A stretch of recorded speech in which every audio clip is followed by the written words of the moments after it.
شاهی کەچکولای دیدەمەستان چ باکم قەیسەر و فەغفورە ئەم شەو. شەوی یەڵدا لە قاوەخانەی ماڵی کەلتوری لە خورماتوو بەرزڕاگیرا.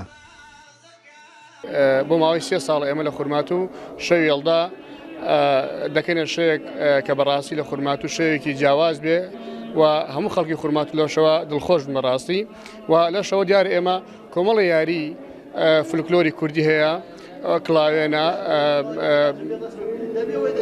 وەکو کڵاوێنە وەکو کونجی و خورمای ئەو شتانە هەر هەموو لەو شەوە زیندۆکەینەوە بەڕاستی و هەدەف لە کارەکەمان ئەوەیە کە ئێمە لە خورماتوو هەنێک ڕوحی هونەری فولکلۆری هەیە لە خورماتوو زیندویکەینەوە.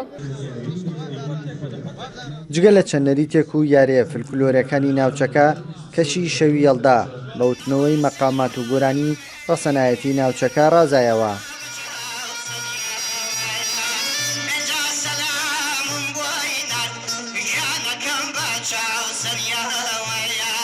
ئەوەی لە پشتمەوە دیارە ئێستا ئەوە کونجی خورمایە خواردنێکی دروستکراوی تایبەتە زۆر تایبەتە بە خەڵکی گەرمیانی بەعام خەڵکی کورد بروسیەکە بەڵام لە گەرمیانە زۆر تایبەترە و زیاتر لە شەوانی زستانی ناوچەی گەرمیانە کونجی خورما دروستەکرێت لە دیوەخانەکانە جاران لە کۆن دیوەخانەکانە دروستیان نەکرد گەنجەکان و پیاوان کۆ بوونەوە شەوگارێکی درێژیان پێ بەسەرە برد و سەرەتا کونجی خورماکەیان جوانە کوتا بەناوبەری هەر کەسە و بەش خۆی کوتا دوایەوە کە تەواوە بوو کونجی خورماکەیان دابەشەکرە سەر ئەو دانیشتوانەیەکەوە لێرە بەشدارن.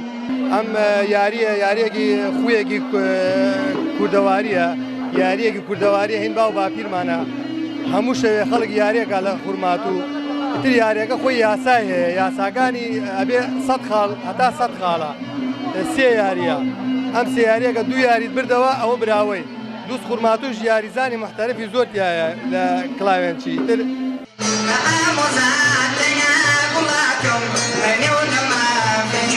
شەوی یەڵدا وەکو نەریتێکی هەمیشەیی ساڵانە لە خورماتوو بەڕێوە دەچێت بە چەند چالاکیەکی فولکلۆری تاکو بەرەبەیان.